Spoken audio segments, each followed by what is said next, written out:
The Temple of Eternal Vigil had stood for 17,000 cycles, its obsidian walls bearing witness to the rise and fall of 100 civilizations.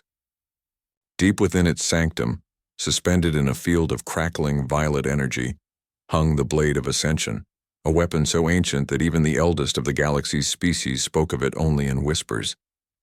Kanat stood before the containment field, his forearms crossed in contemplation. As a Thexari warrior scholar, he had dedicated 3 decades to studying this artifact. His chitinous exoskeleton gleamed under the temple's bioluminescent lights as he recorded another failed attempt into his data crystal. The gravitational distortion reads at 700,000 standard units, he muttered, his mandibles clicking in frustration. Even our most advanced exoframes collapse under half that weight. Bella watched from the entrance, leaning against the carved doorway with characteristic human nonchalance. She had been assigned as the diplomatic escort for this expedition, a role she found amusing, given that humanity had only joined the Galactic Council 40 years ago. Her dark hair was pulled back in a practical ponytail, and her standard-issue exploration suit seemed almost primitive compared to Kanat's ornate armor. "You know," she said, her voice echoing through the chamber, "I've been reading the translations of those inscriptions you're so obsessed with."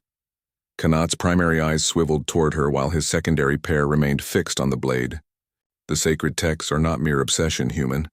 They contain the collective wisdom of the precursors, beings who mastered the fabric of reality itself." Right. Bella stepped forward, her boots clicking on the polished floor. "But here's the thing that's been bugging me.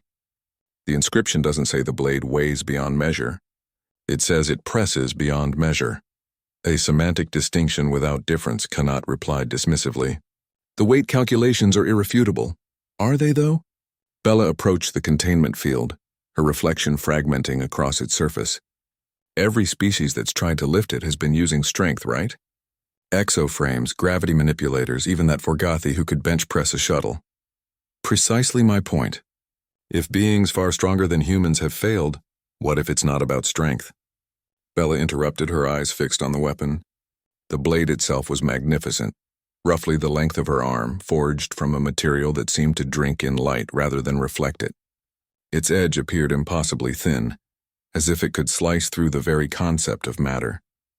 Kanat's mandibles clicked in what Bella had learned was amusement. "You propose that a human, one of the physically weakest species in the Council, could succeed where the galaxy's mightiest have failed?"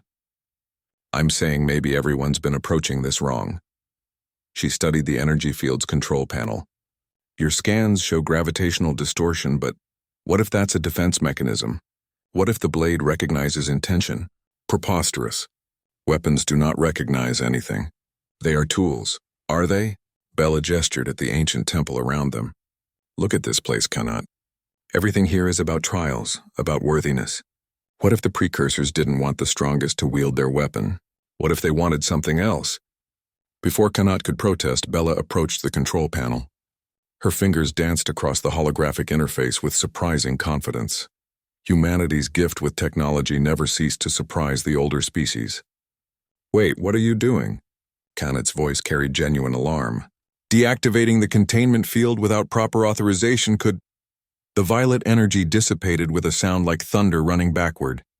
The Blade of Ascension hung in empty air for a heartbeat, held by nothing but the weight of 17 millennia of legend. Then it began to fall. Bella stepped forward and caught the hilt in one smooth motion. The temple went silent. Even the eternal hum of the energy cores seemed to hold its breath. "Light as always," Bella said softly, turning the blade in her hand. It moved through the air like a whisper, leaving trails of darkness in its wake. Kanat staggered backward, all forearms grasping at empty air for support. Impossible. The gravitational readings, the mass calculations, were measuring resistance, not weight, Bella said, examining the blade with obvious appreciation. This thing was designed to reject those who approached it with conquest in mind, with thoughts of domination. She looked up at Kanat, a slight smile on her face. "Humans were apex predators, sure. But we're also the species that domesticated wolves by being their friends. We climbed to the top of our food chain not just with weapons, but with cooperation, with understanding."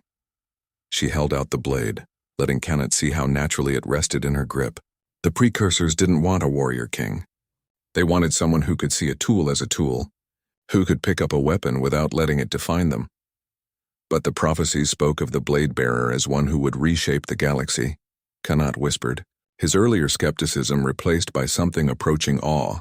Bella carefully placed the sword on a nearby altar, and the moment she released it, the oppressive weight that had kept it imprisoned for millennia returned. The stone cracked under the sudden pressure. Maybe that's the point, she said, dusting off her hands. The precursors left their most powerful weapon for someone who'd know when to put it down. She turned back to Kanat with a grin that was pure human audacity. We're good at that, actually. Being the most dangerous thing in the room and choosing not to be. Kanat stood in silence, processing what he had witnessed. Finally, his mandibles clicked in what might have been laughter or might have been existential crisis. The council, he said slowly, is going to have some questions. Let them ask. Bella started walking toward the exit, then paused and looked back at the ancient blade. But maybe leave out the part where I made it look easy. Humanity's still the new kid on the block. No need to terrify everyone just yet. As they left the temple, the Blade of Ascension remained on its altar, waiting once more. But now, for the first time in 17,000 cycles, it waited not in imprisonment but in patience.